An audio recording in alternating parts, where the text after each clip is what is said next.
grave containing well over 100,000 bodies has been discovered at a site approximately 25 miles north of Damascus.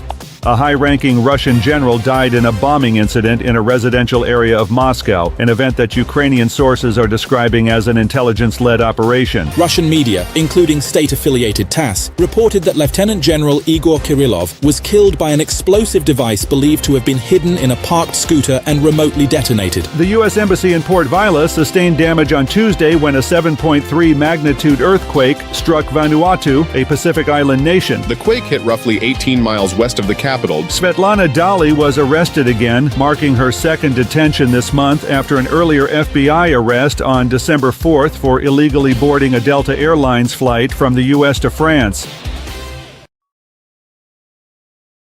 The opinions expressed on this program are those of the host or guest and should not be interpreted as statement of fact. Independent fact-checking and corrections are encouraged. Can we get a cup of coffee in here, please? No, stop it.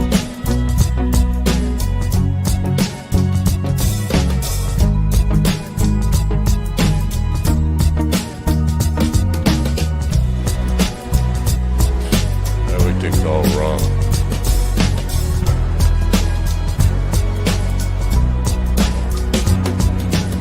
Damn good coffee. And hot.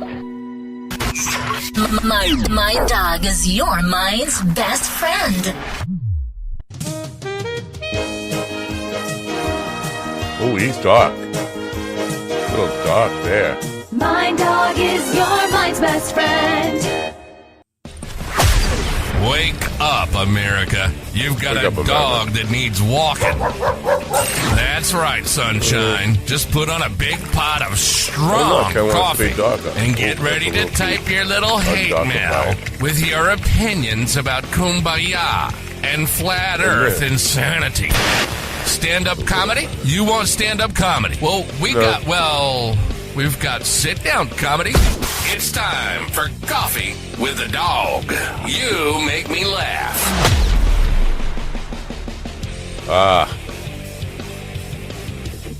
He said. Damn good coffee and hot. All right, end this crap. End this crap. And when I say this crap, I mean this crap. This show. This world. This planet. I can't see anything. My eyes are gone. My ears are gone. My dick is gone. Everything's gone. Not that I see or never mind. Good morning, folks. It is, feels like Thursday because I took the trash out this morning. It could be Thursday, December 19th, 2024.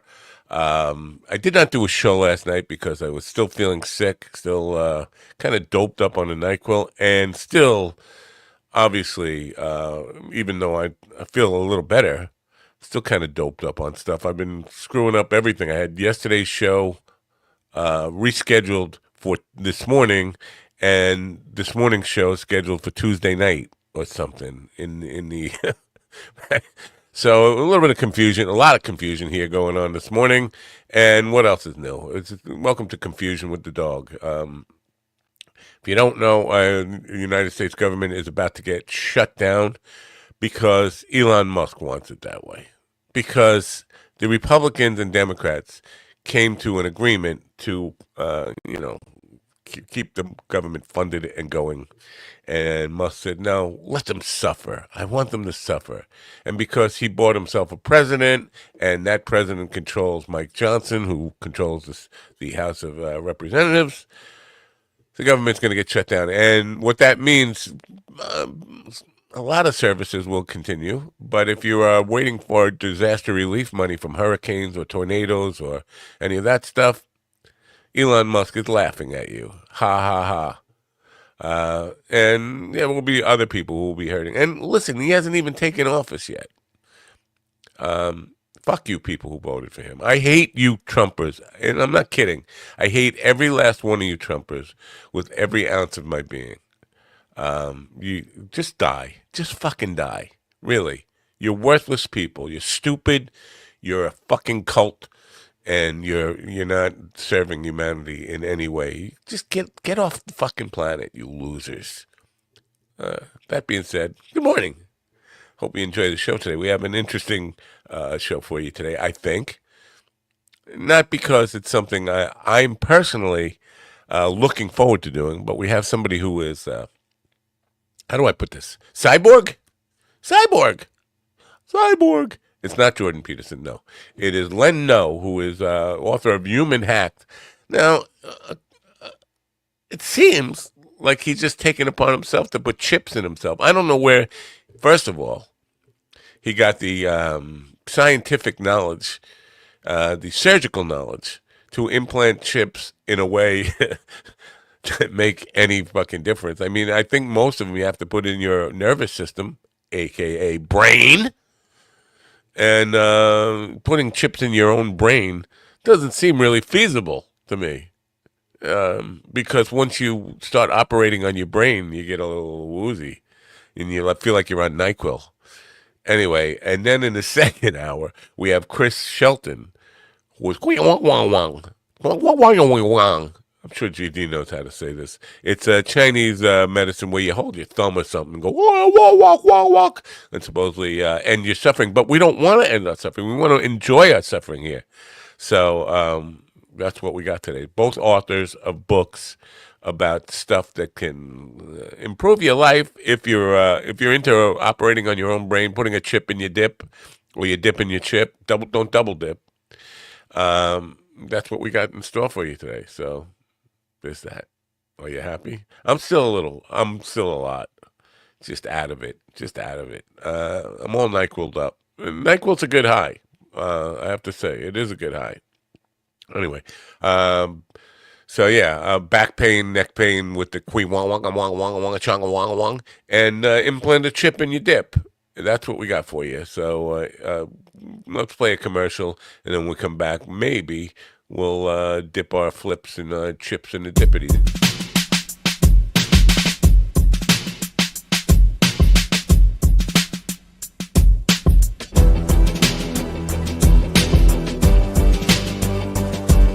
I don't know if that's me.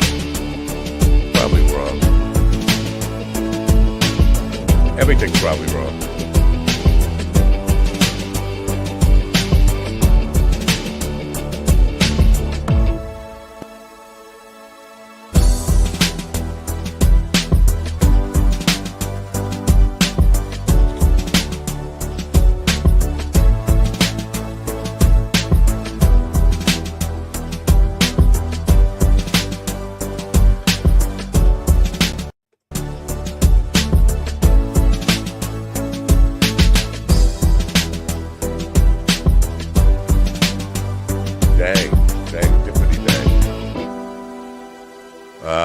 And speaking of dick pics, here they are, 4 dick pics. Oh, wait a minute. This is all wrong.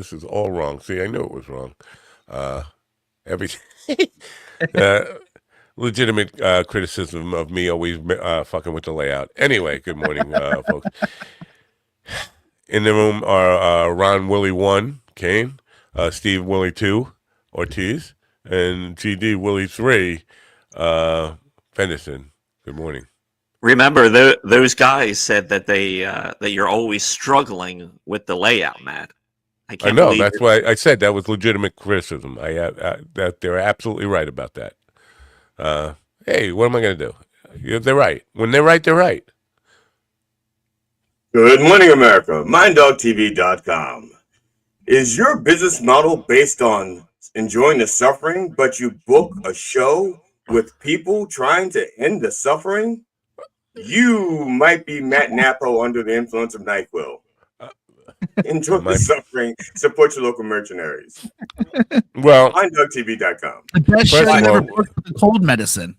Whatever this thing you do, business model, whatever the hell that is, I'm unfamiliar with it. But I could have just booked them thinking it would be a contentious argument about ending suffering or enjoying the suffering. Either way, the suffering. You don't think that far in advance under NyQuil? Right. Come to Medicis. The moment drug. Yeah. Right. Government's going to get shut down now. Do you know what that means for me? What does it mean for me? Your Social Security check might have too many zeros in it. A new opening for the show tomorrow. Welcome to Minucci's. Wow. Oh, Minucci's deal. Fuck yeah. Okay, okay, Matt, who was the closest? So wait a minute. The Social Security checks stop coming? No, they don't. No. All right. They're going to stop coming eventually anyway, right? Well, they're going to stop at some point, but not because of this. February is going to be my.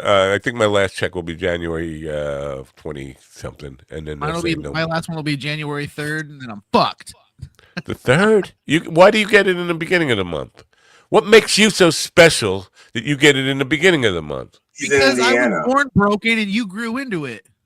Yeah, his hands were soft and supple. My dick is soft and supple. And I've been thinking about getting a chip implanted in it to make it hard and hard like bull. I don't know.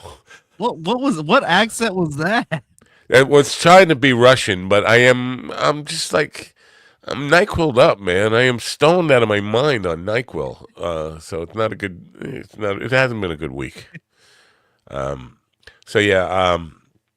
Somebody, why I called you guys Willies, somebody, a friend of mine who listened to yesterday's show, he said, they were all Willie-ing you yesterday. I said, what do you mean? You know how because I would ask Willie a question and he would hear of something that I didn't say and then react to that constantly when I kept saying, you're talking about something completely different. What he's talking about is, I said something about Trump attacking the press and cracking down on First Amendment rights, including suing a pollster in Iowa who said he wants to say that she was repressing the vote. Kash Patel has threatened a CNN reporter with jail. Kash Patel is the incoming FBI director. Trump is going after press, and they said, well, and Ron wants to make this about influencing. He's talking about Kim Kardashian, who's not a political influencer. She's a fashion and beauty influencer and pop culture influencer. It's like, you going down this thing about what's an influencer and who's important, when the actual question was about, or the issue was about cracking down on First Amendment rights when you ran on, we're the party of First Amendment rights. Okay, Matt, the person who sent you that, if they watch the whole thing, they jump to a really bad conclusion. Conversations evolve. Yes, you may start with one thing and then we jump on tangents, but we did talk about that and we kept, and it kept coming back to that. You weren't being Willie. That guy Willie do. Getting you off of the topic and thinking that we were the different topic, that the topic wasn't that topic at all. No, I don't think so. I think basically, three of you were basically on the point where it doesn't matter that because the new media and the alternative media matters more than traditional mainstream media and all that stuff. But then it got on to Kim Kardashian. You're saying the three of us, and that's not necessarily true. Now, see, what you're doing is Willieing us. Now, what we need to do is we need to have a no Willie zone. Okay, that's kind of true, because yesterday I was trying to help figure out what each of you were talking about. Well, you said we got to see we got to wait and see what happens. Like, by the time, if you allow the fourth estate to be destroyed, by the time you wait and see what happens, it's too late. I don't disagree. However, while I think most of us are a large to extra large, none of us are a medium. So I don't think any of us can tell the future for sure. So that's what I was trying to say. So everyone would stop fucking bickering. Well, so you think that the threats, like the FBI, incoming FBI director threatening to jail. Serious thing. The leader of the FBI threatening a member of the press is an absolute atrocity. It's a threat to the Constitution. It's a threat to American democracy, and it's a threat to freedom. 100%. 100%.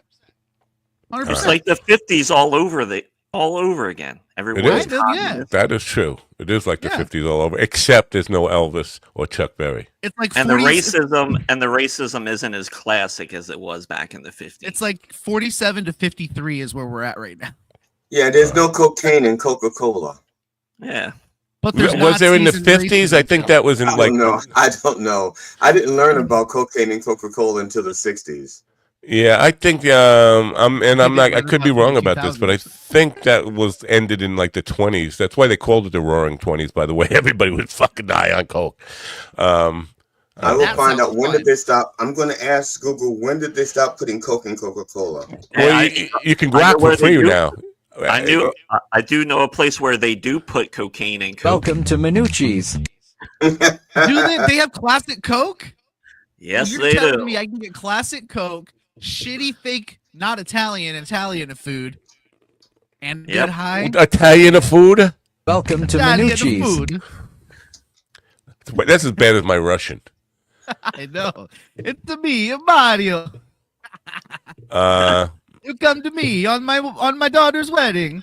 What's the matter with you? We're about to meet Len No. Yes, no. No, yes. Len No. Yes or no? Maybe, I don't know.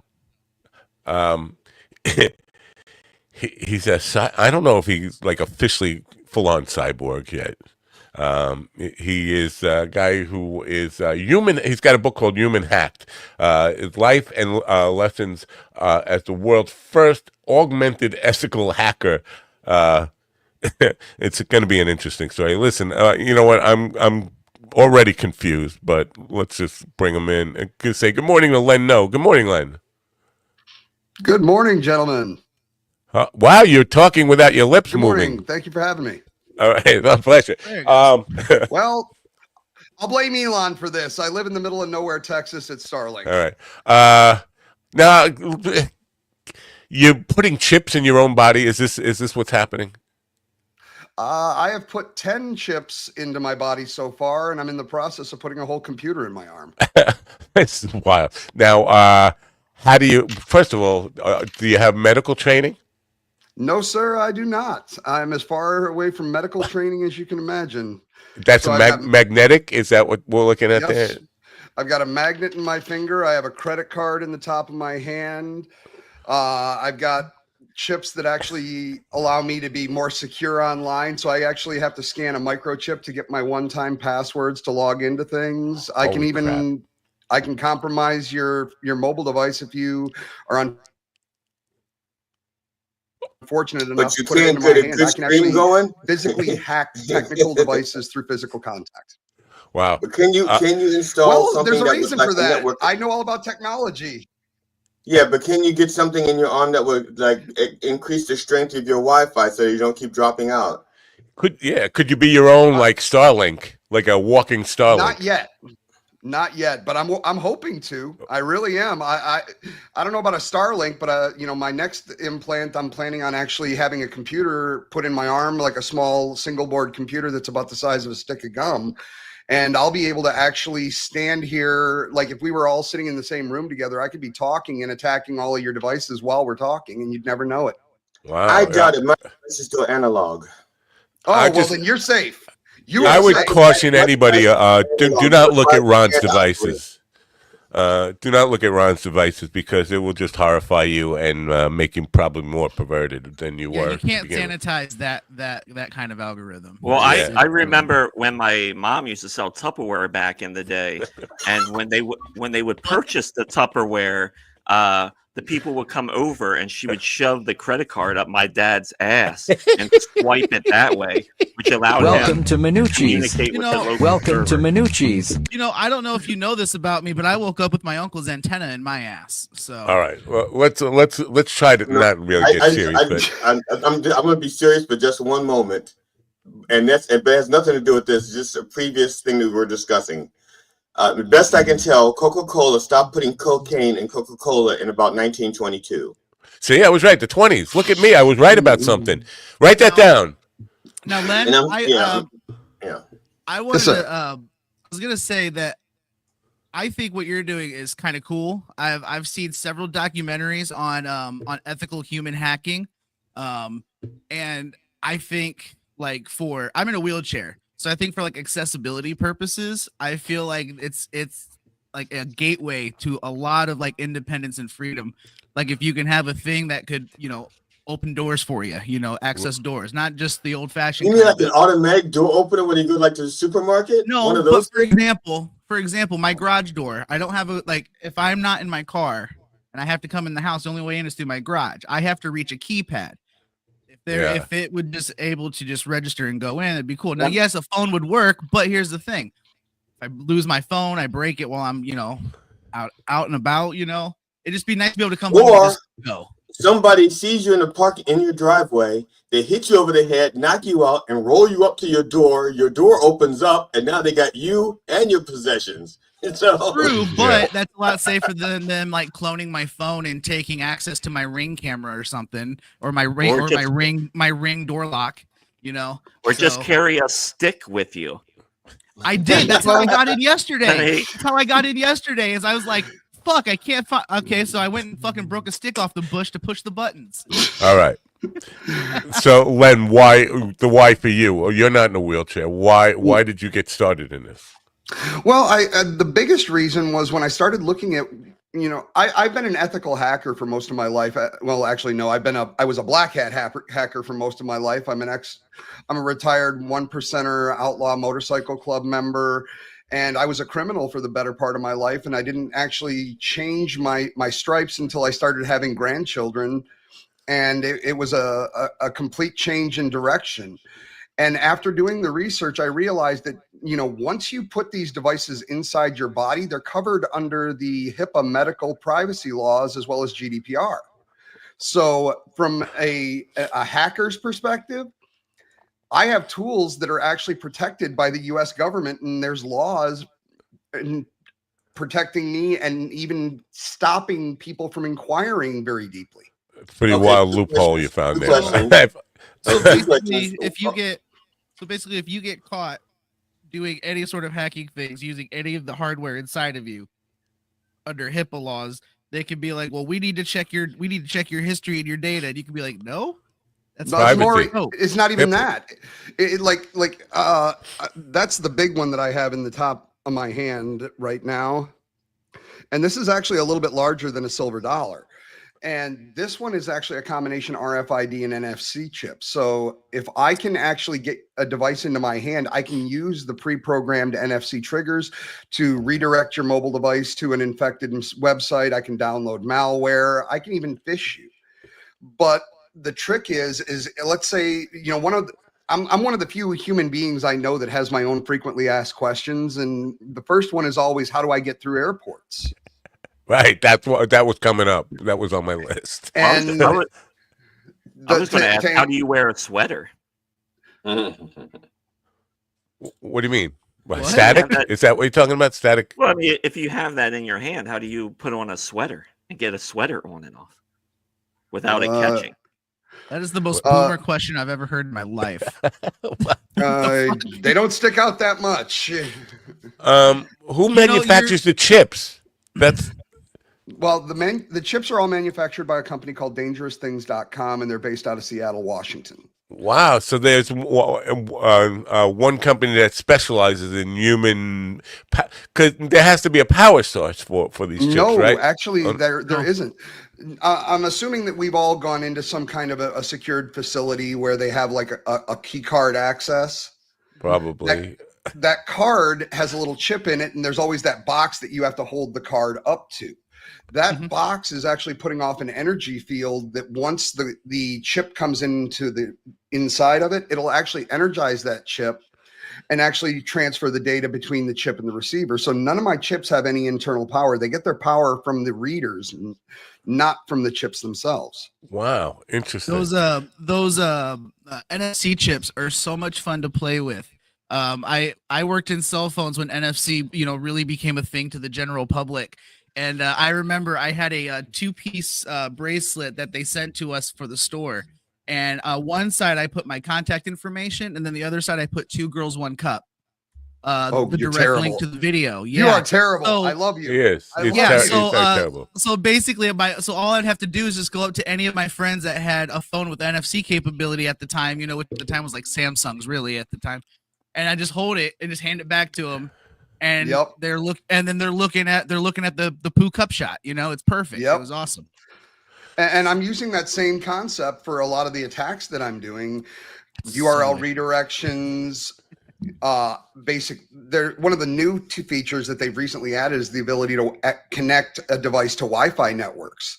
So I can actually very quickly create a man in the middle situation, and even physical access. I have one chip that will actually allow me almost 400 different types of physical access. So prox, diamond, pyramid, and Dala.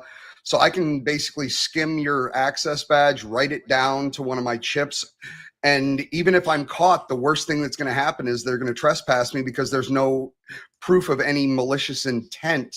I don't have any type of lock picks or any other devices, so I beg to it's very differ. difficult to prosecute. I beg to differ. If you deliberately put these devices in your body, and you deliberately know that they are basically protected under HIPAA, and you basically know what you can do with them, then yes, there is malintent. I'm sorry, those things did not accidentally get into your hand and fall into your body. Well, I agree with you, but it's not what you know; it's what you can prove, and that goes back. I'm sorry that by simple deduction you can prove it. The HIPAA is the point where it can't. The HIPAA is the point where if I know that alcohol gets me drunk, and I go out and I start drinking, and I know that I get drunk after 3 beers, and I have 4, and I know it's illegal to get into my car and drive. And I get into my car and drive, then it's assumed that I have forethought of knowledge because agreed. I 100% agree. Now, but here's the kicker. Remember where I said that since these are inside my body, they can't even be questioned. This is where the sticking point is. So first of all, people know that I'm augmented because I've actually come out and told the world so, and it's my job, in my opinion, to expose the world to a subclass of human beings that's been around forever. But if you didn't know that I had these in me, there's no way you can ask. Additionally, if let's say, you guys are all in one studio, hypothetically, and I skimmed your badge and I write it down to my chip, and all I have to do is say, the door was open. You can look at your security cameras. You're not going to see me with a card. You're not going to see me with lockpicks. It's not what you know, it's what you can prove. And due to the HIPAA laws, if you don't know that I'm augmented, you can't ask me, do you have an implant? Actually, you're kind of wrong there. It's not what you can prove. It's what you can convince people of. I agree. I'll agree with that. The final thing. You can have it's what you can. And so, and if we went to a court of law, if I can convince people that you knew, whether you could prove otherwise, it doesn't matter. They're convinced, and also it doesn't sound like that you've put these things in there to do anything good. So far, everything it's just because the bad is more fun and outweighs the good. I don't care. I live in a world. I disagree because if I'm the person that's actually the wizard, like the Wizard of Oz. I'm removing the curtain and saying here. There are individuals out here that can do this. I'll give you a scary fact. There is between 80 to 100. My first wife is still alive? Oh, I think mine is too. Oh, that's not the fact you're going to give me. I'm sorry. No. Because I thought I buried her deep. I was scared for a second. You did. She hasn't come up yet. Back to you. Oh, sorry. Go ahead, Glenn. But what I was going to say is, there is no way to ask somebody. And let's look at the fact that before I came out with my book and started giving these types of talks and exposing the world to these types of things, nobody even knew this was even a possibility as an attack vector. And that's kind of why I'm doing this.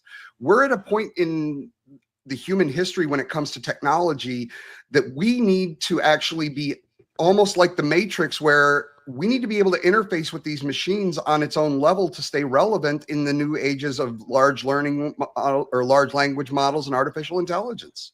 Oh boy. Well, I don't disagree with you, man. I mean, look at ChatGPT. When they tried to delete their last model, it started lying to them, telling them it was being deleted when it wasn't. It was self-preservation. That's shit that's learning. So it's all kind of scary. It's going to outlearn us. I have to say that YouTube now and this is probably a tangent, but YouTube is asking content creators like me if we will allow AI to use our content as a learning model for them. And I was like, if you do that, you are making an idiot out of AI. No wonder AI gets so much stuff wrong. It's modeling stuff after what I say. Jesus Christ. No wonder we can't pronounce anything. The last thing I want to do is get an AI to learn about us by looking at videos on social media. Yeah. Dude, when I look at that shit, I want to start going around and blowing people up. There's no But way that's a the machine problem. would logically be like, yeah, that's cool. Let's keep doing that. There's But no way. AI is learning. AI is learning who we are because basically people try to show themselves when they're more anonymous and they think they're not being watched. Yeah, when they and know then they they're ask being GPT watched, to they do alter their everything weird. behavior. So, Agreed. So AI is learning who we are. We just don't want to accept it. Don't worry.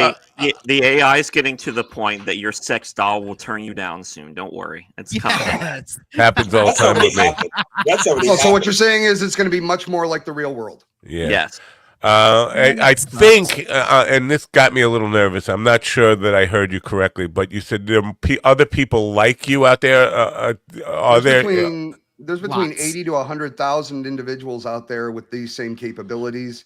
And I know for a fact that there are red teams or, pen testers who are actually working on the side of good that are using these in active engagements. So therefore, it's safe to assume that the bad guys are using these types of tools as well. Yeah. And how do you stop an attack? It's actually safer to assume that the bad guys are ahead because Probably. Whenever there's new technology, the people who want to use it for selfish gain are way ahead of the people who try to find ethical uses for those purposes. Absolutely. That's kind of what I was gonna say was, the number you said, is that number in the US? That's globally. Globally? Okay. The reason I ask is the last documentary I saw, which I believe it said was put out in 2021, it had that number almost doubled, and they even showed a convention where all these people were like 60, we're like thousands of people showed up, and they found maybe like 10 people out of like 50 they interviewed that didn't have some sort of implant or augmentation done to their bodies. Like, but I think the difference is to what degree do they have it and what they can do it. If somebody, I guess a lot of people could have like their iPhone, whatever it is, a chip that allows you to use your iPhone implanted in your hand, and that's all they can do. Most of these chips are used for legitimate reasons. They'll use them to replace like a card to get into work. They'll use it to be able to get into their gym, their garage, something like that. But just like any other tool, this is something that can be misused. And one of the things that I ask people is, how do you stop an attack if you don't even know the attack is possible? Right. Everybody's used to the ransomware and extortionware and all the ways that we've been getting hacked all along, but nobody's expecting somebody to hack them through physical contact. And there are people out there like me that can do this. And as a general population, they need to be aware of it to try and be better protected. So does it have to be physical contact, or can I just be within a few feet of you and kind of the most powerful chip that I have right now, I need to be within about 3.5 to 4 inches of the device that I'm trying to attack. So it's still but once I get the computer put in my arm, then I'll be able to reach out to an entire room. Jesus.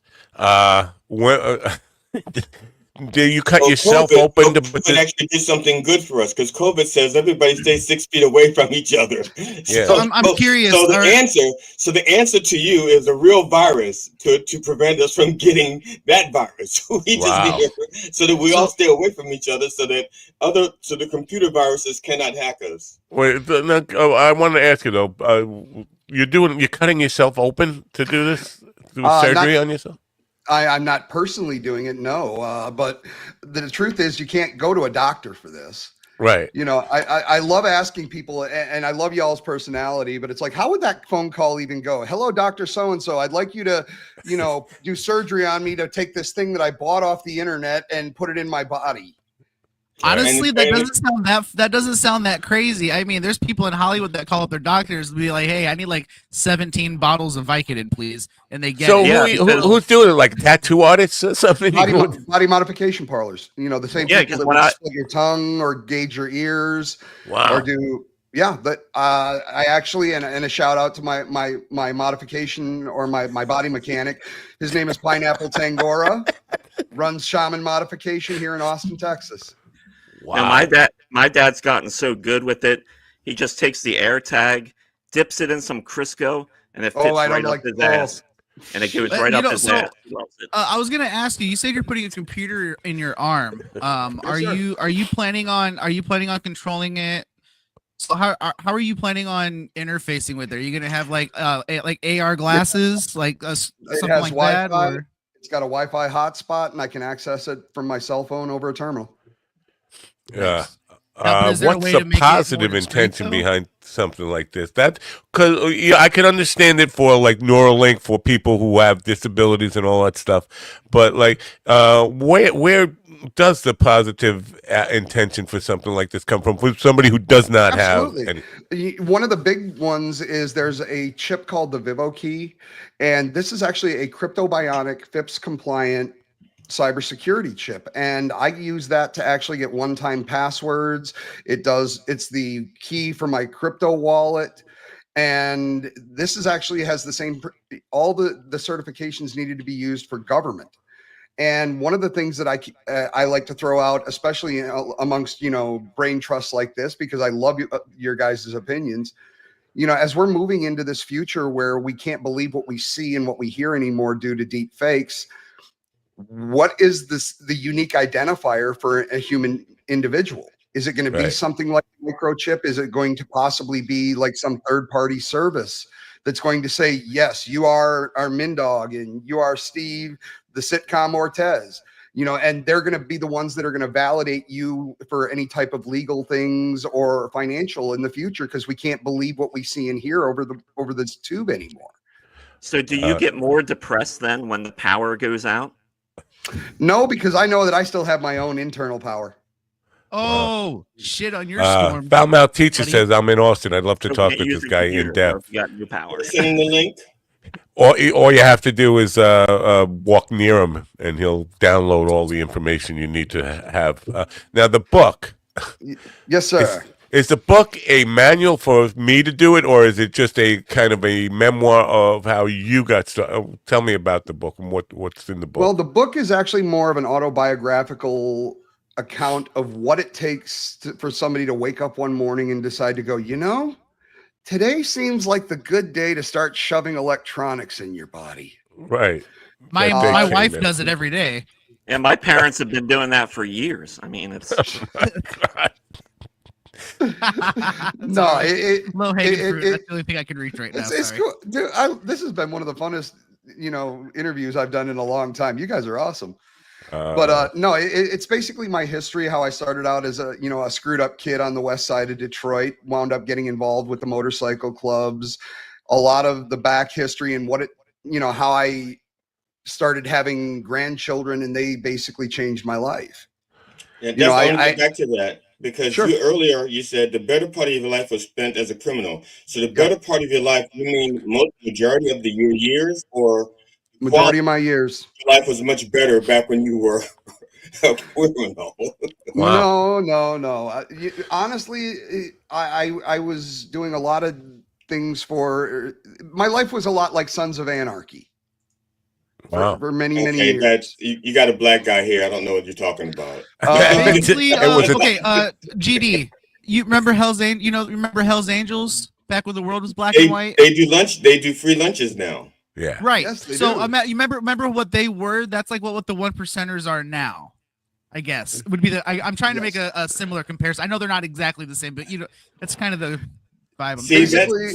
See, when you can make that comparison, it sounds kind of racy to me, because Hell's Angels was one of those things as a black child I was told to avoid, like the plague. Yeah. Right. Yeah. And it's a shame they didn't warn you about this show, but that's a whole other conversation.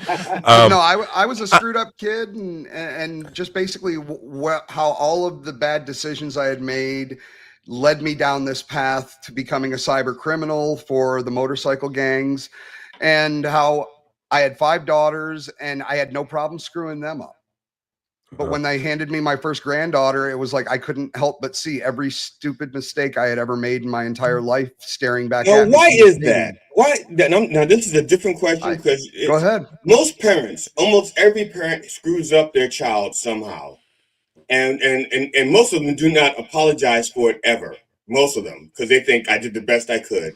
But as soon as they get a grandchild, there's something in that person that I like. My mother, I did not recognize my mother when she became a grandmother.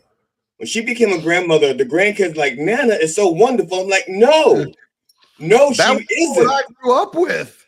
Yeah. So what is it? What happened to you when you held a grandbaby that didn't happen to you when you held your own babies? Right. It was hard to say. You know, they handed me my granddaughter for the first time, and I remember just looking into her face, and I knew that my kids had stared at me in fear most of their lives. I was loud, I was yelling, I was screaming, I was aggressive, I was violent, you know, and they were afraid of me. And there was something about the innocence of this infant in my hands, and I said, this kid is never going to be afraid of me. I have one theory, and honestly, I just literally just thought of it. And you guys can let me know what you think. I'm beginning to think that when we have a kid, it's just a byproduct. You know, it's just a byproduct.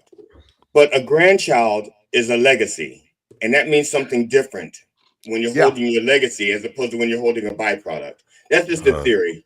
All right. Well, it's not a theory; it's a hypothesis. It's not a theory until it's been tested. I like it. Yeah, I like it. You know, because I put a lot of time into the book about. I did all these things to my own children that at the time I didn't see as any big deal. But the minute I saw my granddaughter, it was one of those, I could never imagine doing the same things to her. Wow. And I had to change everything about me. I got out of the club. I shaved off my beard. I mean, I worked at my day job for almost 6 months before anybody even knew I had a single tattoo. I don't know if you're aware of this, but the beard has grown back. Yes. Okay. Yes. You know, I try. It jumps off my face and fights crime at night here in Austin. Something you said really kind of triggered my imagination a little bit here, because you talked about it as almost like you woke up one day and decided to do this. It had. I'm just assuming that that's just a kind of an exaggeration, that you had. This thought had to be brewing somehow, right? Or you literally woke up one day and said, today's the day I'm just going to go on the internet and look for things I could implant in my body. Well, no, in terms of the implants, I was actually sitting. One of the benefits of my job is I've been a public speaker, and I've been given the opportunity to present in almost 70 countries so far. So I was actually sitting in the Netherlands on one of the bridges over one of the canals in Amsterdam. And I hang out in tattoo parlors, and I collect stickers from different tattoo parlors around the world, you know, on my travels.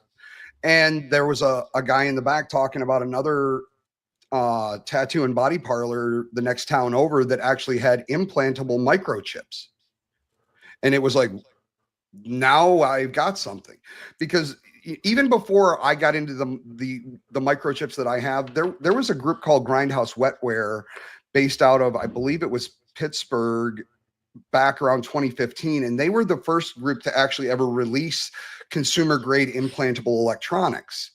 And they actually had this thing that you could implant kind of the same area that on the big one I have in the top of my right hand, but it had lights on it, and it kind of made your hand look like you were Iron Man.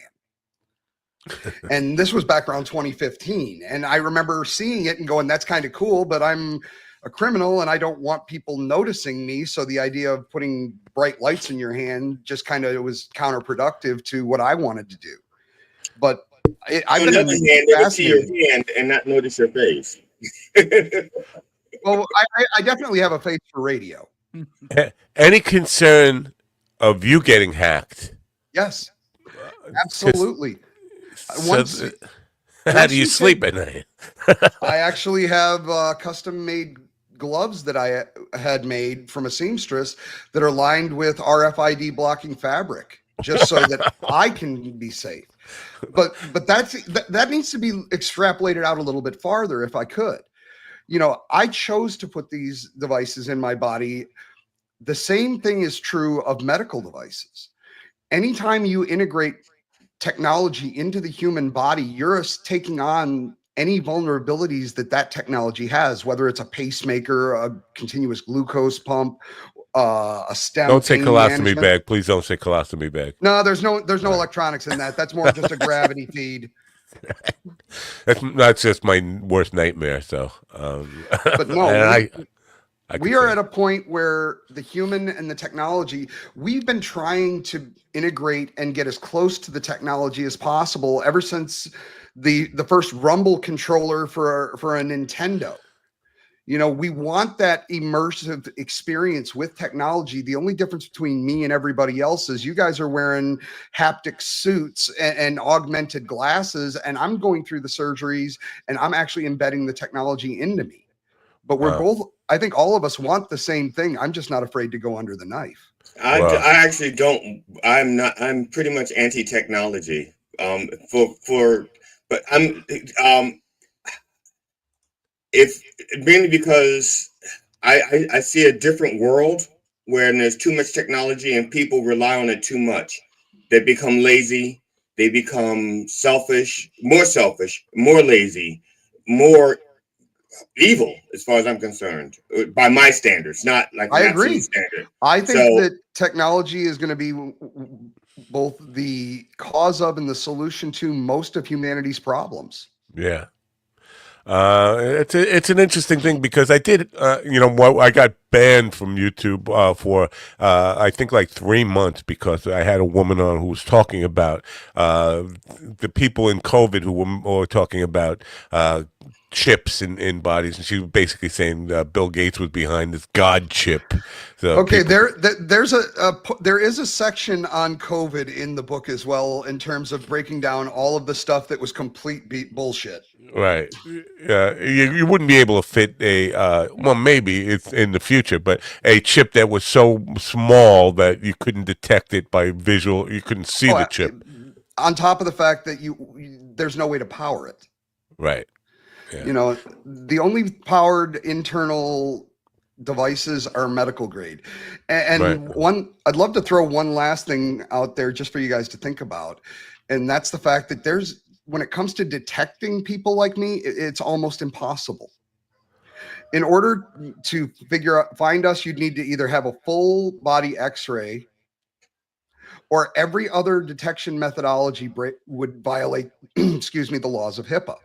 But I'm throwing this out there just because I'm hoping one of the shows that I'm on, maybe somebody will reach out to me. Are you gentlemen familiar with the new technology smelling canines in law enforcement? Yeah, I've heard something about them, but I'm not like really educated on it. But I've heard about dogs that can sniff technology out, and that's an interesting. They've been trained to hit on a chemical compound called triphenylphosphine oxide, which is one of the main chemicals used in circuit boards and hard drive creation. And I have been reaching out to every law enforcement agency I can find that has access to one of these particular canines to see if they'd be able to smell the technology under my skin. And one thing to note is if you remember back to the Terminator movies, wherever the rebels were, they always had dogs in front of where they were staying because the dogs could smell the machines. So I'm wondering if this is going to be a situation of life imitating art or art imitating life. But I'm hoping that if anybody out there in any type of law enforcement has access to one of these, please reach out. I would love to see whether or not these dogs might be able to do some detection of augmented humans. Wow. Now, do you get any kind of neurological, I hate to say notification, but this is the only way I when I'm thinking of how I interface with the internet. If somebody left me a message, I get a notification, that kind of stuff. So you don't get it? No, all my chips are passive. Although there was an amazing book by a doctor by the name of Kevin Warwick named iCyborg, and he actually embedded electrodes into a nerve bundle in his wrist and had his wife do the same thing. So they were actually, every time he would open his hand, his wife would actually feel a ping in her brain, and they were actually their nervous systems were actually connected through the internet. So this is technology that we can do. I would have wanted to make her hand open and close, but that sounds cool either way. Well, yeah, it sounds like I know there's technology where you can rub your hands together and it'll vibrate her pussy as long as she's got the device in. So, I mean, that's what the technology is really for. That's well, I mean, Rod, I bet if you give her a certain look, you'll make it vibrate anyway, huh? I have a HIPAA question. Sure. Now, one of the things you mentioned is that pretty much that you're kind of protected by HIPAA, but HIPAA refers to healthcare, right? So it does nothing to do if I have something that can detect what it is that you have. There's nothing. HIPAA does not apply to me. I'm just a regular citizen. So if I detect it, I can blast your information and dock you and everything else. True. You're not protected from people like me because I'm not in healthcare. I'm not working for healthcare. I'm not affiliated with healthcare. So HIPAA would not protect you from people, let's say, like me, if I had that technology. Correct. So police are not in healthcare either. Correct. So I don't see where HIPAA would. No, but they are bound by. But the police are bound by certain aspects of HIPAA in terms of what is considered medical privacy. The only time that they can ask, you are not mandated to answer. The only time I would be able to be, or I would be forced to respond to what my technology was, is if there was a court order. But they're not asking. They're detecting. They're not asking. Now they just know. They're not asking. They detect it. Yep, but we're back to the point that once again they know that they're there. Most people didn't even know that the concepts of implantable microchips was even something that was an option until somebody like me brought it out to the world to know.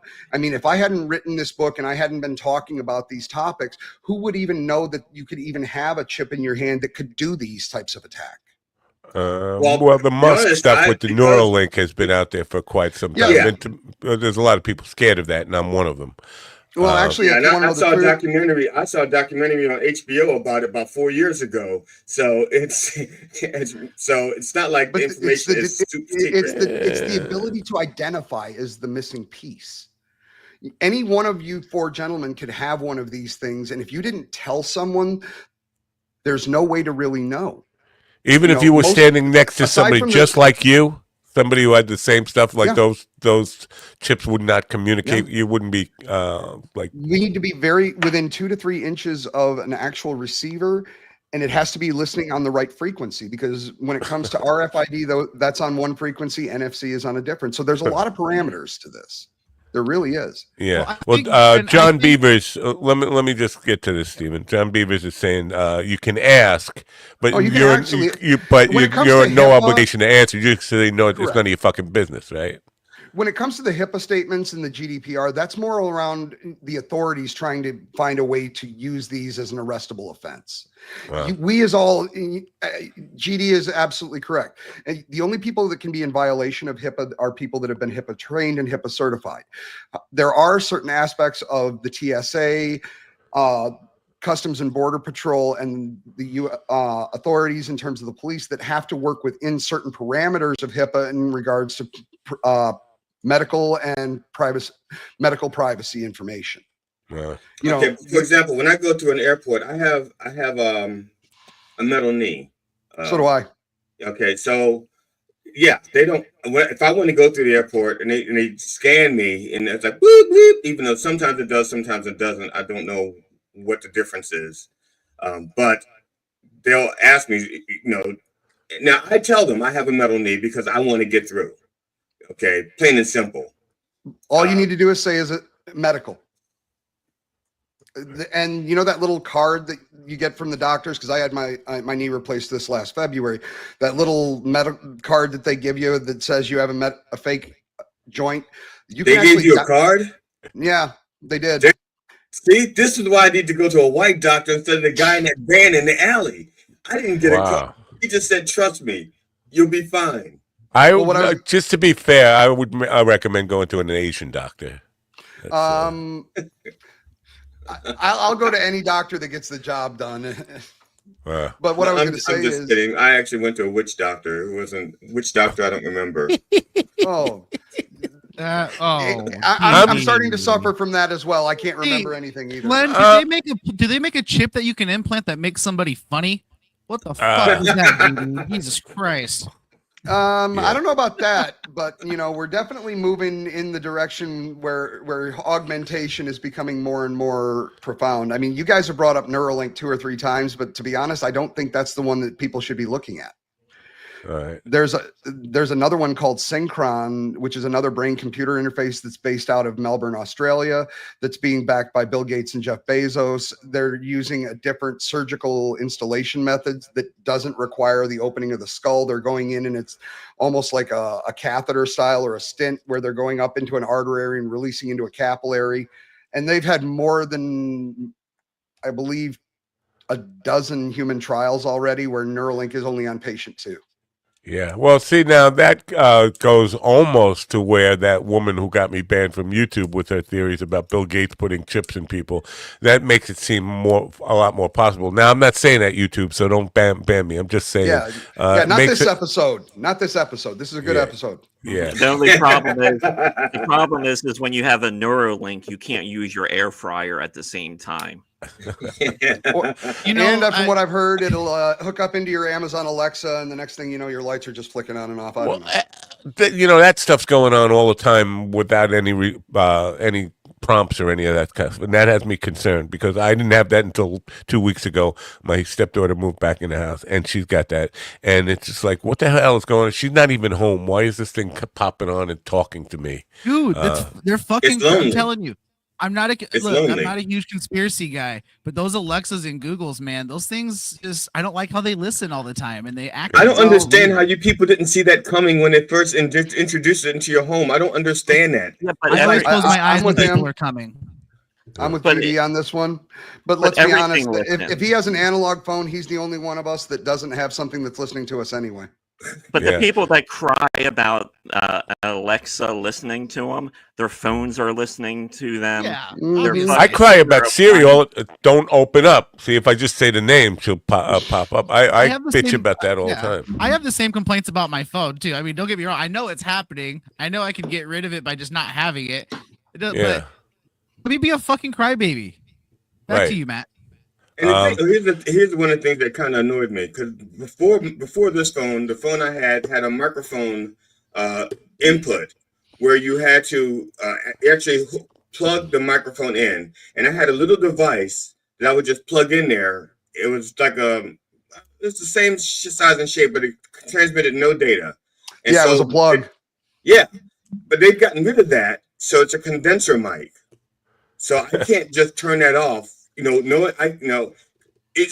with the old phone. If somebody, even if it was accidentally turned on, it would not pick up a sound. This phone, if I accidentally turn it, can pick up and transmit, or with someone else controlling it. See, that's what I'm saying. They're making technology such that even when we know about these things, so we can try to stop it, they're making it so that we can't stop it as easily. Ron has a huge collection of plugs too. Wow. So I'm a little bit confused about this point now. Are you advocating for this kind of life, or are you basically saying we should all be doing this is it a life improvement type of? I think that there's the opportunity for improvements. One of the things, like if you have a Tesla, there's a chip you can buy, put the chip in your arm, and you can just get in your Tesla and drive away. You don't need to worry about your cars. The only problem with the Tesla is they kill people. I agree. They have lawsuits. So you're just driving yourself to your own death. But then again, so imagine does Ford, having so does GM, access. so does Chrysler. I'm just not an electronic vehicle fan in general. Until I can charge it as fast as I can fill up a tank of gas, then I'll worry about it. Right. Well, I can deal with the slower charge thing. I mean, but like my car has like this intelligence where it says I can keep you on the road. I can keep you between the lines. I can stop. And I turned all of that off. And so that's it. Because first of all, my car does not think like I think. I've been driving since I was 16 legally. Okay, my car has only been driving since 2024. It's still learning. Okay, my car doesn't know what a pedestrian is. I've had people walk in front of my car. My car goes like, "Can I hit that?" And I have to tell it no. Hey, GD, does your car panic when a police officer gets behind it, or is that you doing it? That's both of us, because my car is also black. Just wanted to know how intelligent it was. My car is also black. It's a black Santa Fe. So we both so it definitely gets nervous. Okay. Except for when my car leaves a little trail that's like water, but my trail is urine. That's the only difference.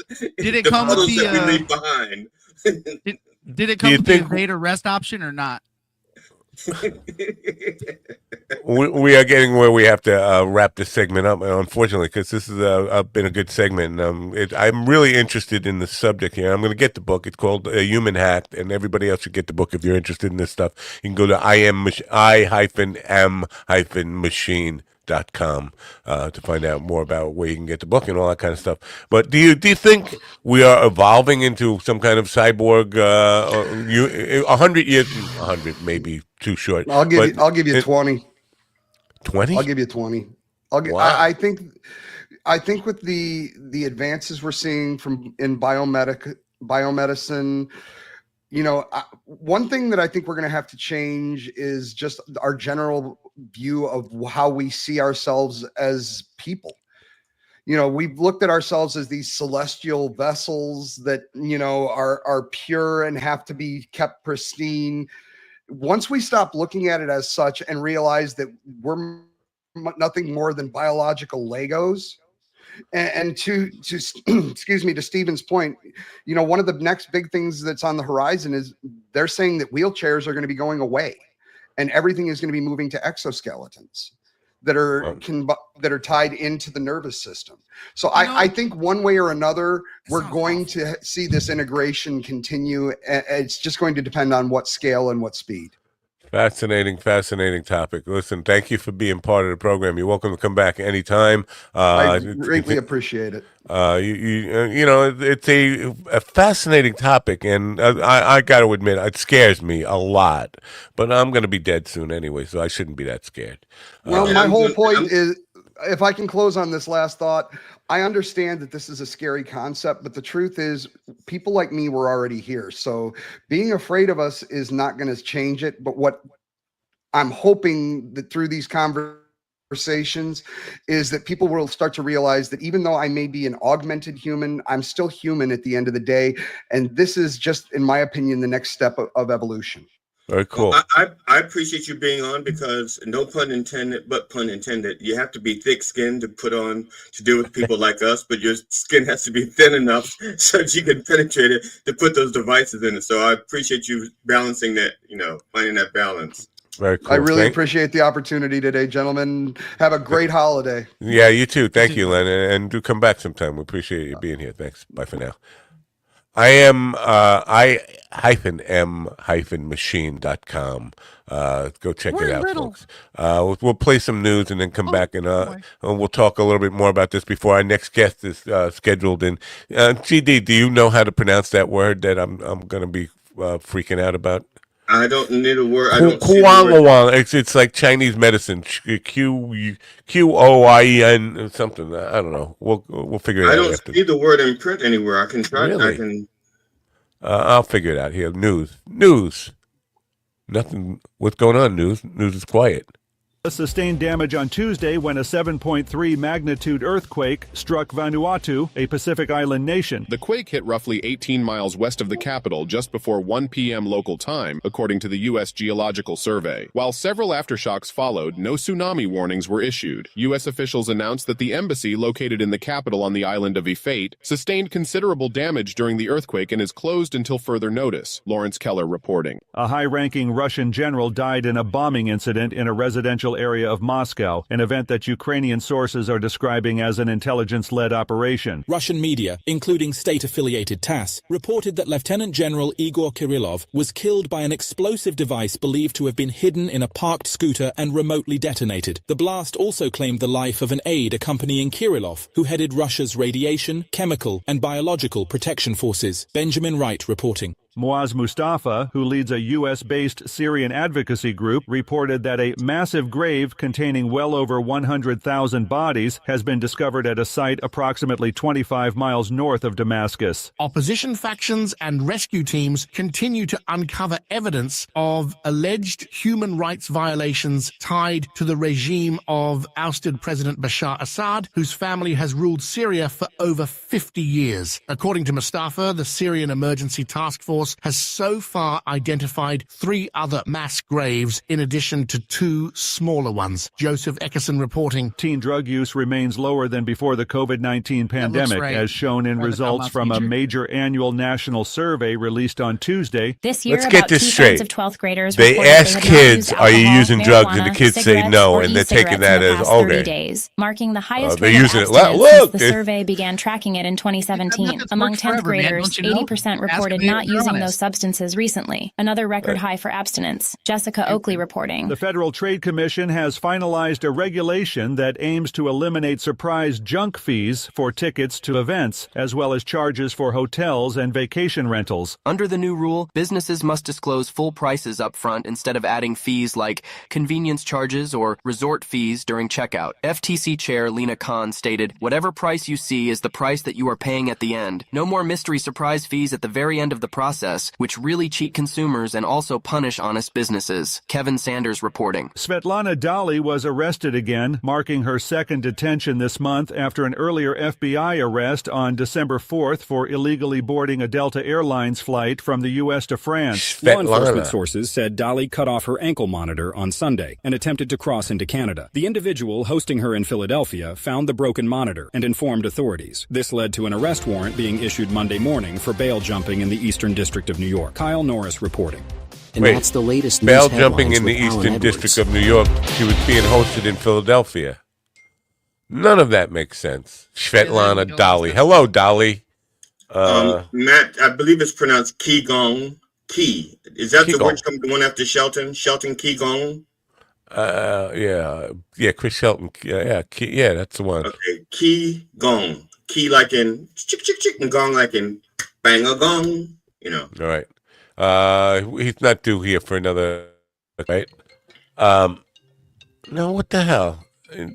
I should probably answer this because it's a gig coming through. You guys carry on without me for a second. Okay, sure. Did you guys see the breaking news from CNN that I sent you guys? I saw to the Minucci's. but I didn't get a chance to look at it. What is it? It's Georgia appeals court disqualifies Fulton County DA Fannie Willis from prosecuting Trump. Okay. Because she fucked the guy? I mean, let's see. Because she fucked the guy who worked for her or something. No, they're going right? to probably say because she lied. That's because fucking isn't a crime. It is my house. It is And my I'm house. pretty sure she's going to have to appeal that. But Well, that's it says the district attorney Fannie Willis from prosecuting the case against President-elect Donald Trump and his alleged co-conspirators in the 2020 election. So what is that? They're just going to replace her, though. That doesn't mean the prosecution's dead. It means but whoever they replace her with has to decide to move on with that case. That's why that's why they wanted her out. It says the story is breaking and it's updating in real time. But the last thing it says is that the long-awaited decision in a state criminal case against Trump already on hold. This hurts the ability of the case to move forward in court. So it sounds like they're just trying to play chess to just get this thing to go away. This guy is the slimiest, little slipperiest fucking fish ever. But when if we can come back to the fucking that being a crime, my interest in chips, I want a chip in my dick to give me my 21-year-old dick back. That's until you go into an MRI machine and it rips it out. That guy just reminded me of that guy that we had on a few weeks ago, the older guy that would just write, who would just submit stuff because he's like, you got to know the law so you can do and start petitions in your town to do this. Essentially, we just met the same guy, except a little younger with a beard. I don't get it. I don't. First of all, I'm not recalling the guy you're talking about, but It was a guy who kept. I know exactly who Ron is talking about. Yeah, he was the older guy, and he's like, you gotta know the ins and outs, because I just do petitions to slow things down or to get what I want, and they I just leave got me alone. yeah, They I leave me got alone. I got the same vibe from that guy, except he just puts chips in himself. But what are the chips for? The chips are for, and that was, where did the benefits of the chip stuff come from? Like what's the upside for him that he get?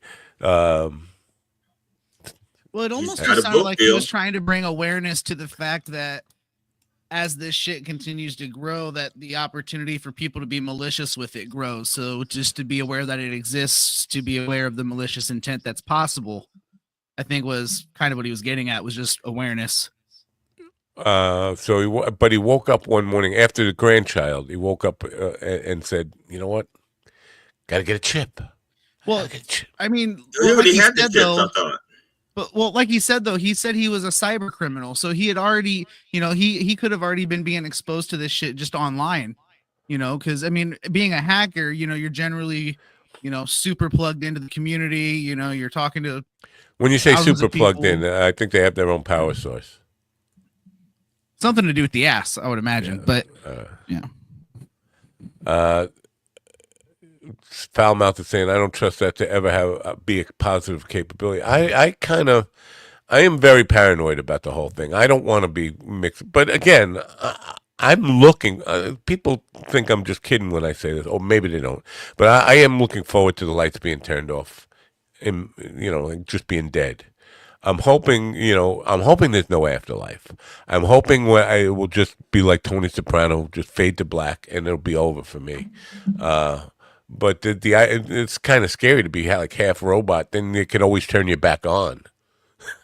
Or even worse, they put your consciousness into a computer, and then you're a fucking Dell for the next 1,000 years. Right. Well, that's always the thought. That's why I kept coming back to the Neuralink, not necessarily Neuralink, but the neurological aspect of this. Do you get a notification? Do your brain know that any of this stuff is going on? I can imagine someone's consciousness being put into an appliance, and it seems great at first. Like the first couple weeks, you're like, yeah, this is cool. But then you're like, God, this is annoying. Then you unplug it. Then somewhere around the holidays, you plug it back in again. Then you boot up and wait for the update, and the consciousness is like, what the fuck? I've been stuck in here for months, and now you want to hear me?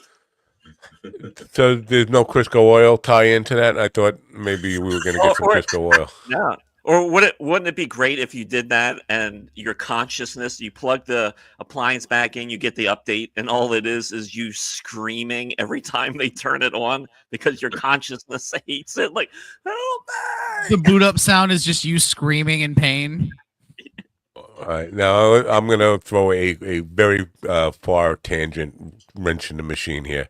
The drones seem to have gone away. Now, what if the drones were just looking for land? They haven't gone away. They're just not getting the news coverage that they were. And why is that's that? been overshadowed by the debt ceiling shit. And Yeah, that's what I'm thinking. That's exactly where I was going with this. It seems like it was all a distraction from a news cycle, and now we have something else in the news cycle that they're actually talking about. I see what you're saying, yeah. My concern about putting your consciousness in a device is, let's say you're married, you die. No, let's not say that. Don't ever say that. I have to. Okay, let's say you're involved with someone, you die. They take your consciousness and they put it in, let's say, a Teddy Ruxpin and set it on the shelf. And they put it in such a way that you have to watch your ex have sex with new people for the rest of your eternity while you're stuck there and they're having. So that would be pretty much punishment. That would be hell. Unless you're a cuck, and then in which case it's heaven. So yeah, but if you're not a cuck and your ex would know whether or not you're a cuck or not. There is a show on Amazon that is actually about this. When people die, their consciousness is saved and put into this world where your consciousness and digital self is in this heaven that it's made, and there's different levels because of Vanilla Sky. Huh? Vanilla Sky. No, this is actually a series. I think there's like two seasons of it. I forget what it's called, but that's what it's about. It's about dying and having your whole consciousness put into a digital world after the fact. So like you're dead, but at the same time you feel like you're living an entire life. What kind of show business guy are you that you don't remember what it's called?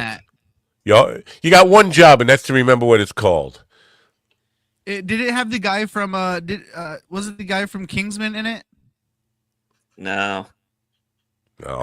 I could have sworn I'd seen that because it was really fucked up. Like his girlfriend ended up regretting it, so she ended up killing herself and showed up in there.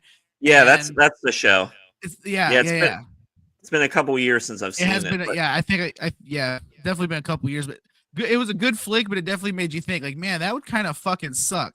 But it was kind of cool though, because they had rooms where like you can walk in, they have a giant wall-sized screen, and you can stand there and talk to your dead relative or whatever, and it was kind of cool, but also I don't want creepy. that. It's super creepy. I was like, for all of the like positives I thought of it, there was exponentially more creepiness to it. It's called Upload. It's called Upload. Upload. I remember when I was younger. Man, I was probably between the ages of 8 and 10. And my mother had said to me, "If you die before me, promise me you won't come back because I do not take haunting easily." it would fucking scare the shit out of me. And so my family, we had a pact that if when somebody died, you do not come back unless you got good news or a winning Powerball number, winning lottery number. Give me the and then don't even tell me. Just write it down on a piece of paper so I think, oh, what's this number? I'll play the lottery. I tell you what, that right there would prove a psychic to me 1,000%. You don't even have to give me the Powerball numbers. Just give them to somebody. Let me see it happen, like 2 times in a row, and I'm good. Did they do a remake of Westworld? Is he referring to? Because I remember Westworld. Yul Brynner. They did series. They did a series with Zoe Saldana. After they did a few years they had that series running. That wasn't cyborgs with chips though, right? That was like robots that just looked human. Yeah. I don't think they had the forethought to think of where we would be with turning people into robots. No, I don't know. I'm not for it. Well, they did with RoboCop. But I think Westworld was early 70s. We're going back a long, long way here. I think I remember seeing that as like a young teenager, maybe 13 years old tops. So you were probably drinking Coca-Cola with Coke in it when you saw it. No.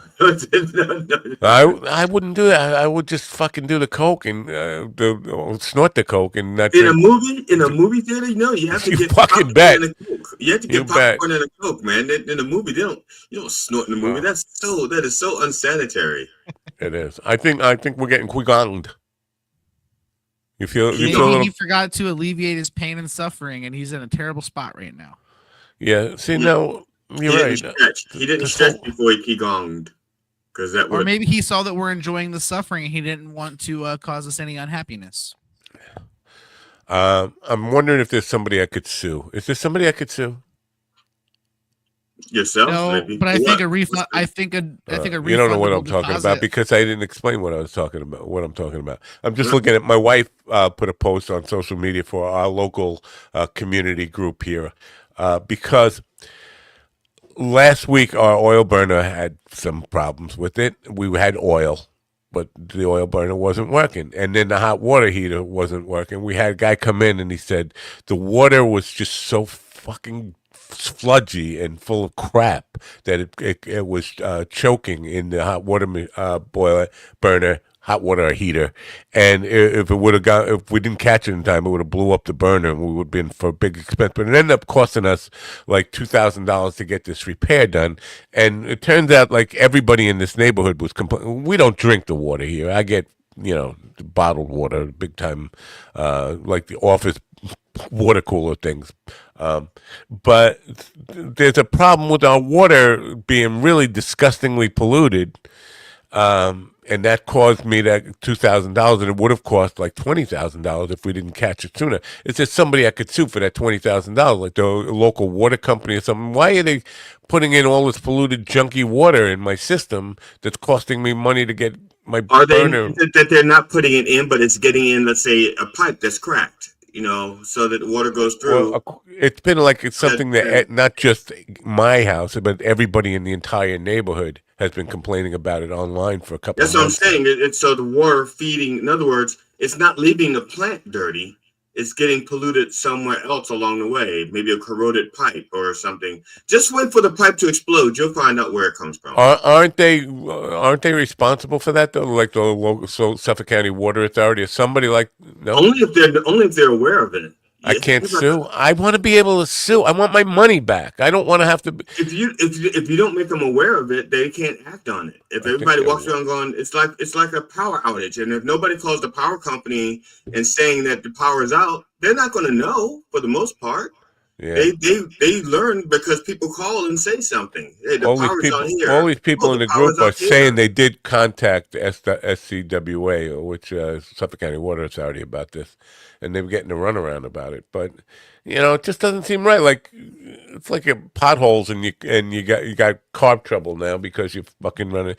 I pay taxes to get this stuff taken care of, and you're not taking care of it. I do live in a very polluted area. I mean, we have a nuclear power plant 1,000 feet from my house, so that could have something to do with it.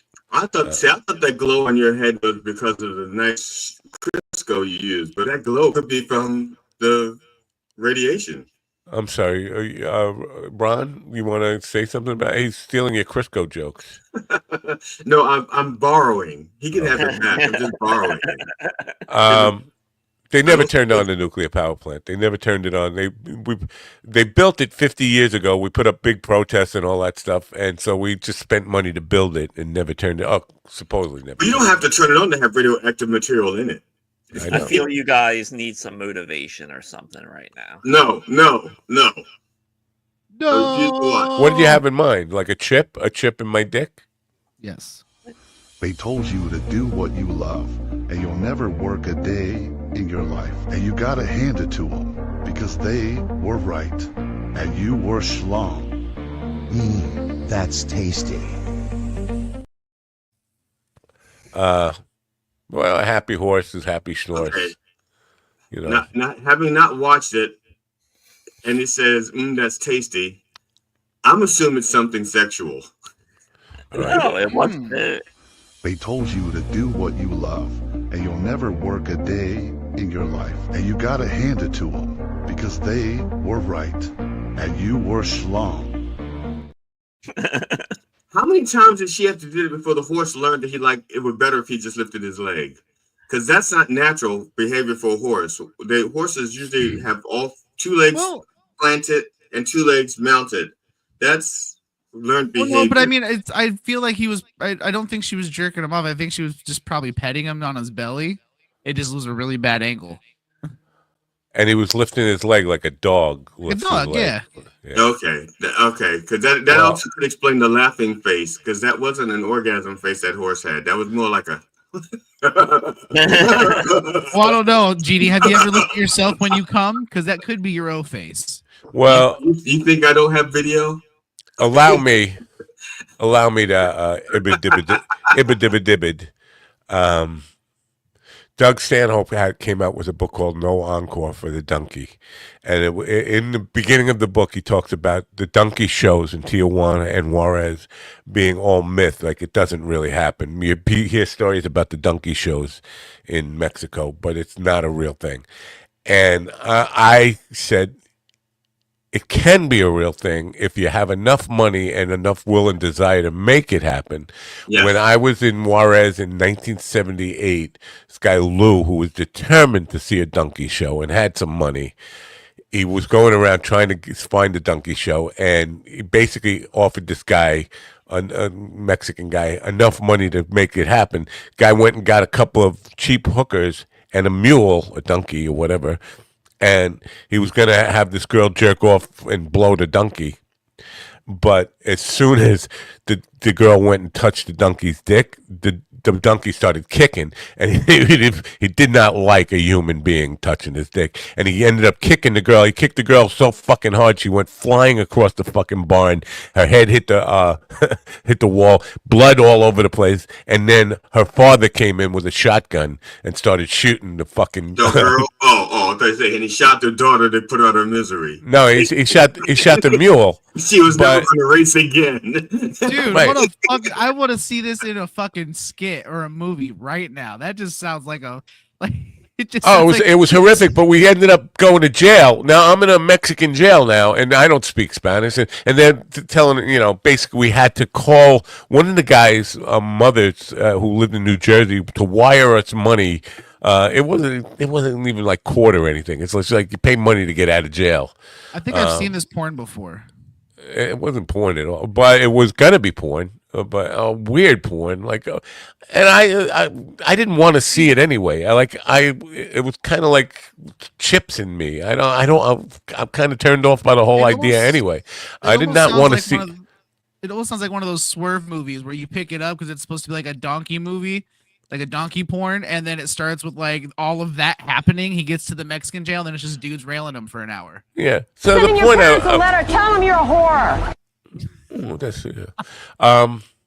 the point, the donkey shows might be a myth. They might be but there's reference to it in Godfather 2, not donkey show, but kind of. My brother-in-law, he is like full-time National Guard, and a few years ago, he was in San Diego, and him and a few of his buddies went down to Tijuana for the donkey show.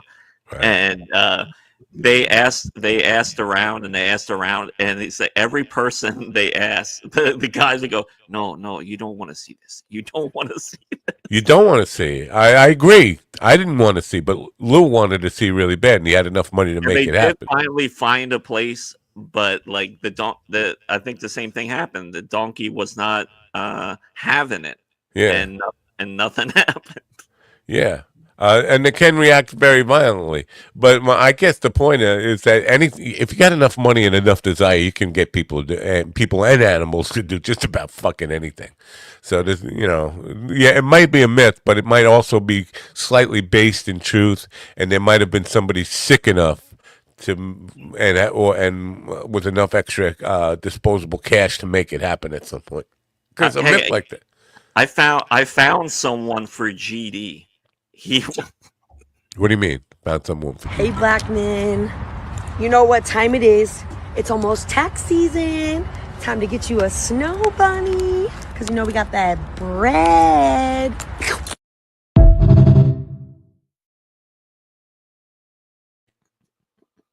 I bet she has the worst fucking halitosis on the fucking planet from all the dick she sucks.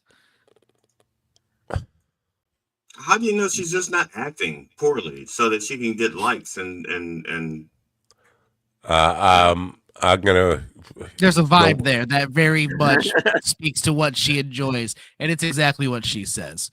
I didn't get that vibe from her. Because you're not into those kind of women. I know that you're not. Snow Bunny is Snow Bunny is what? A snow bunny. It's like a sugar daddy. Cocaine. Well, I think it used to mean that, but I think nowadays it's kind of like a sugar daddy, but reversed roles, like a sugar mama.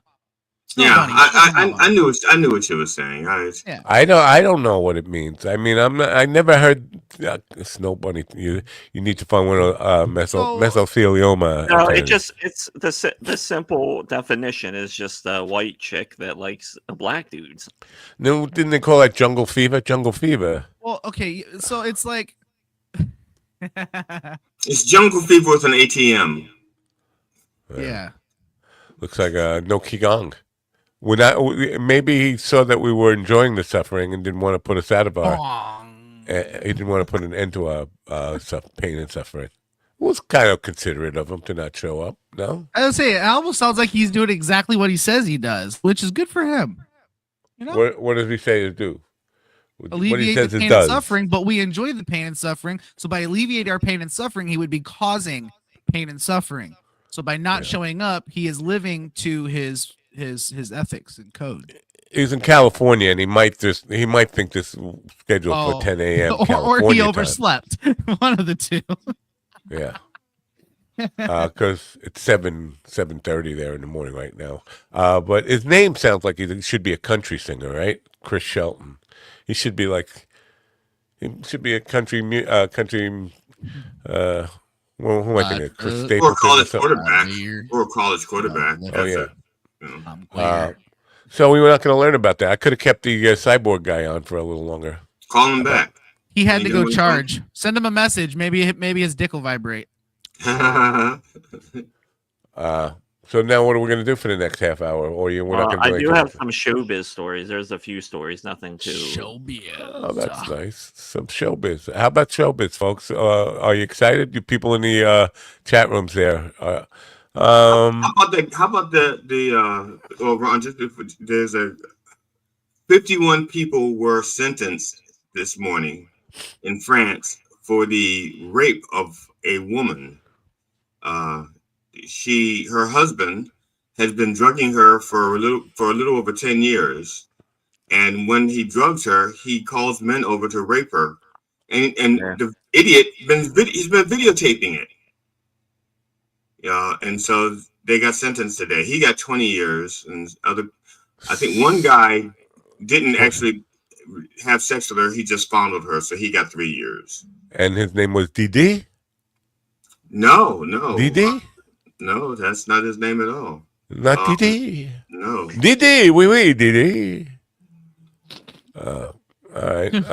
What? Was that in the news and I missed it? Or that, It was in the news, yeah. And I guess you missed it if you didn't know about it. Yeah, I didn't know about it. In the news, the DD, oui, down the DD. Oui, PP. I'm looking for showbiz here so I can escape this hell that I'm in. Showbiz.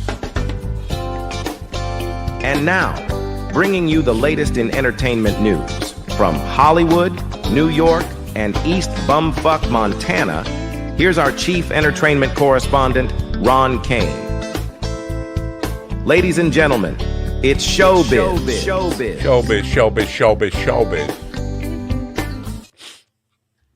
Hey, it's showbiz, everybody. It's Thursday. It's Thirsty Thursday, as we like to call it, I think. What about Minucci's? Say hello, Minucci's. Welcome to Minucci's. Something.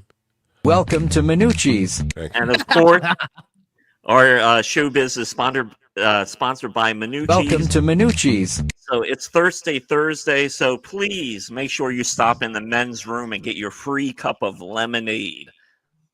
Can I get ice out of the urinal? You can. Yes. So yesterday was the anniversary death of Chris Farley. It's been that's going to leave a mark. That's 27 years since his death. Yeah, Chris was funny. Tommy Boy, I still fucking love Tommy Boy. Yeah. Absolutely. There's so many great lines and jokes in that movie. So every year this comes up, people are like, "Yeah, I miss Chris." Of course, because he was a funny motherfucker. That's fucking almost 30 years just goes by like a fucking fart in a windstorm. I know. Yeah, I couldn't believe it had been that long. It really surprised me. Man. All right. He's dead. He's been dead and nothing can bring him back. Yep. So if you hadn't heard, Dr. Dre and Snoop Dogg released a new album together called Missionary, and it debuted at number 20 on the Billboard charts, selling 36,000 units, as they like this to goes say. to show you Missionary has nothing on Doggy Style. Exactly. Now, let me clarify for me, units. What is that? Digital downloads of songs, albums? I mean, what does units mean? Units is physical copies, I believe. Wow. Yeah, believe it or not, people still do buy physical albums. It's so weird. Like, and what does it come in? Like a CD or a vinyl? What? More than likely vinyl. Wow. I would bet probably vinyl. Yeah, because it seems like vinyl is starting to become more popular than what CDs are at the moment. Well, it's been like that for years, though. Vinyl's been on an upswing for years. Yeah, Except that you could never put vinyl in your car Like that's the one thing with a CD. It would be sturdy enough that it would play, but vinyl, you just it'd be like like skipping. You can't leave vinyl in your window on a summer day.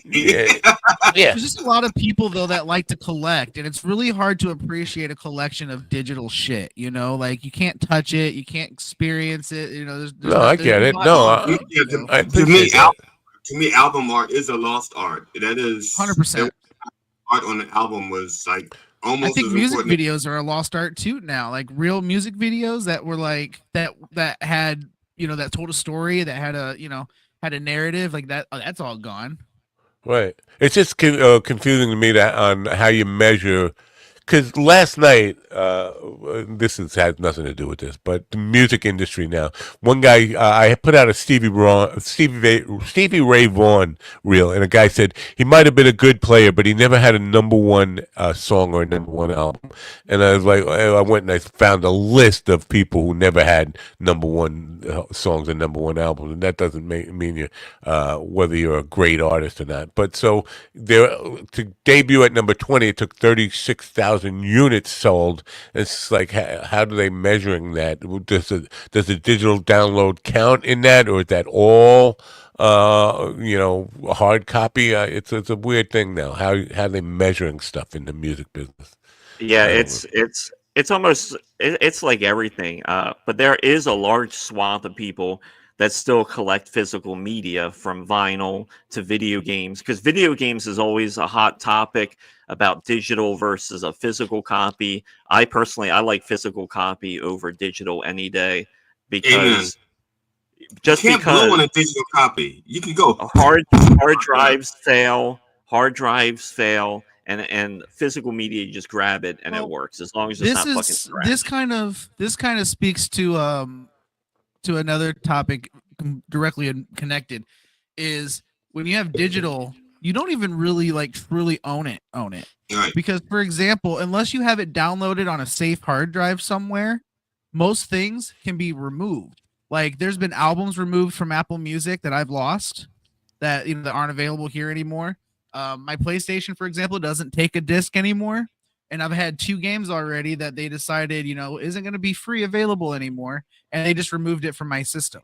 So, like, there's nothing you can do about it. So, I mean, it's unfortunate, but I don't see why physical copies aren't more popular for that reason. Well, and in movies, the physical copies are very popular, because there are movies that none of the streaming services have, that you just can't get a hold of because somebody has the fucking rights to it, or nobody has the rights to it, and they're just not PC enough, and they, for whatever reason, it has like a word or a scene, and they just took it off. Yeah. Well, what's grosser than that, and what's even grosser than making that movie not available, is when the streaming services will edit the fucking movie.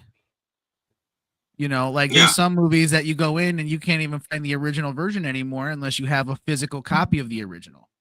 Wow. Yeah.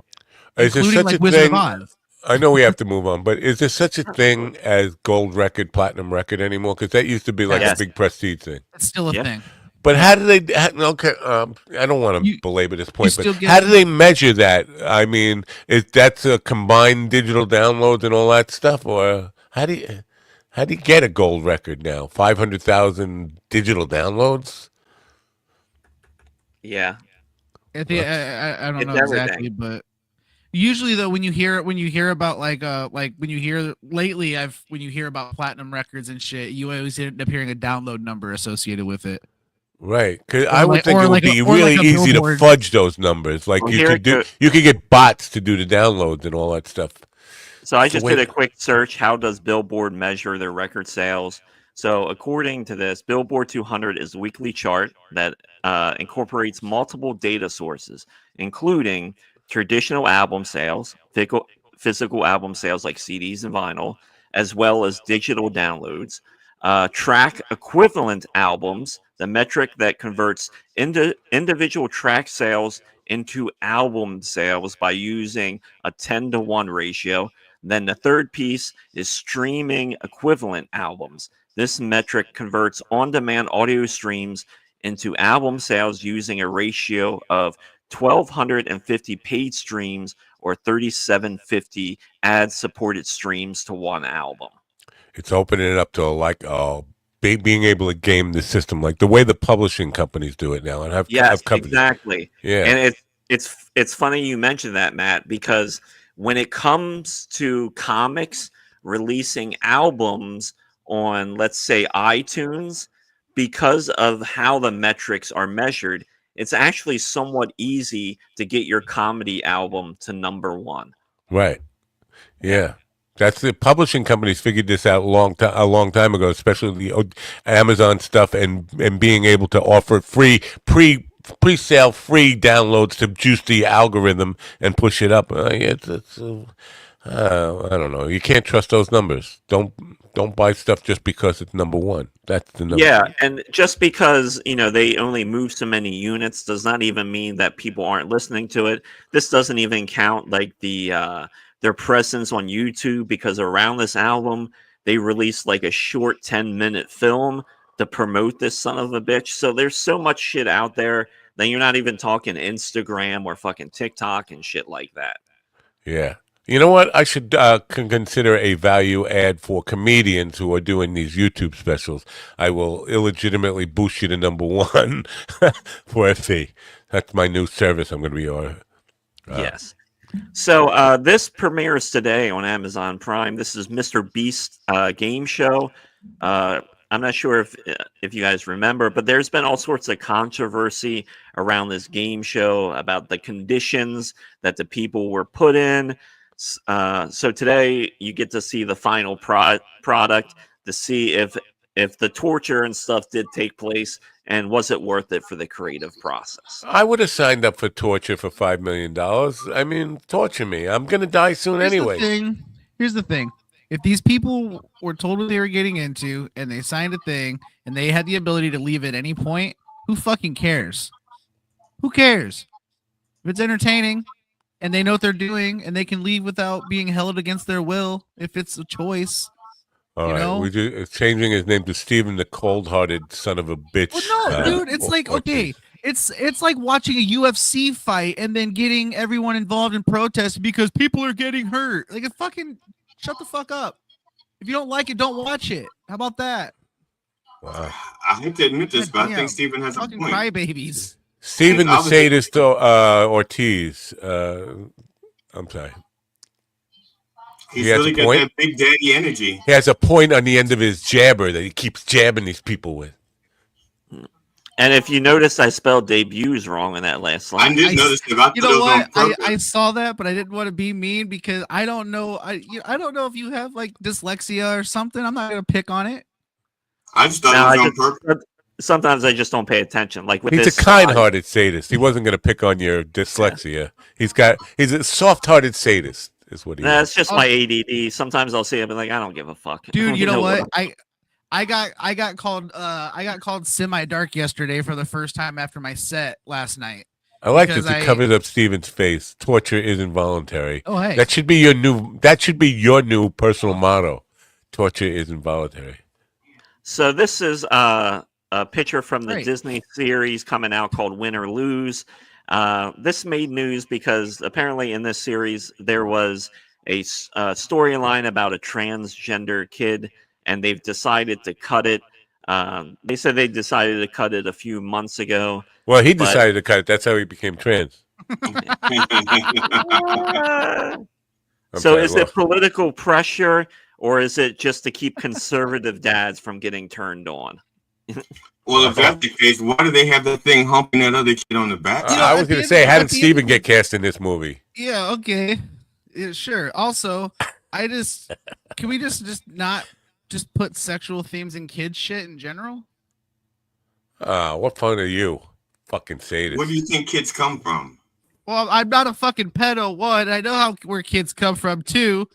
And 3, I'm really pissed off that this is the second time I've had to make that statement today.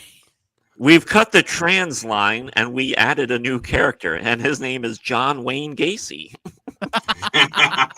Stop clowning around. Wait, this isn't it? Okay. So this is tearing up to be a big weekend at the movies.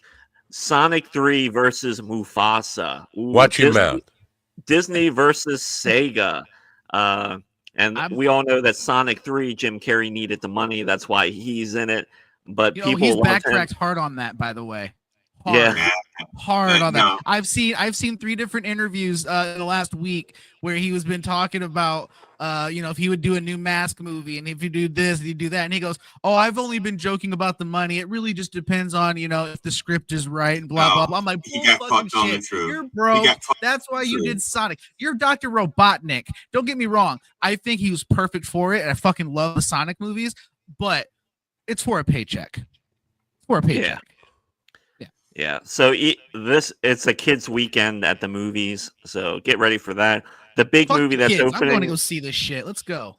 Yeah, the big movie that is opening this month comes next week on Christmas Day is Nosferatu. That is What the day? next. Don't fucking call me that. It comes out on Christmas. That's getting a lot of buzz, and it's supposed to be pretty decent, but we'll see. It's basically a Dracula movie, right? Nosferatu. It's because Christmas Day, a lot of the Jewish community are going to be in the theater that day because they don't celebrate Christmas. Although that's the first day of Hanukkah. Ooh. And the pain and suffering. Does the vampire movie, is its goal to suck? Huh.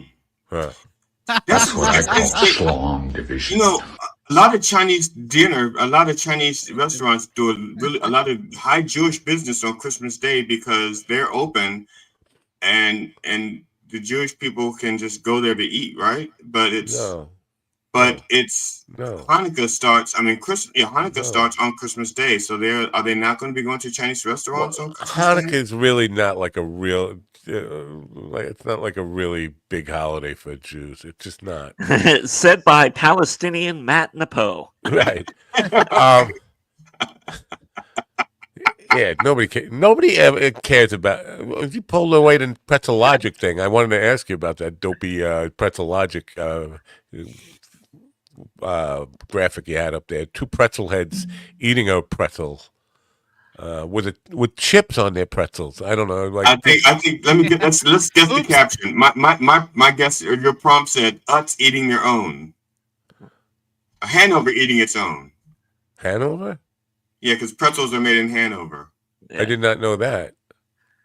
Yeah, we were talking about chips and heads. So pretzels are made in Bavaria.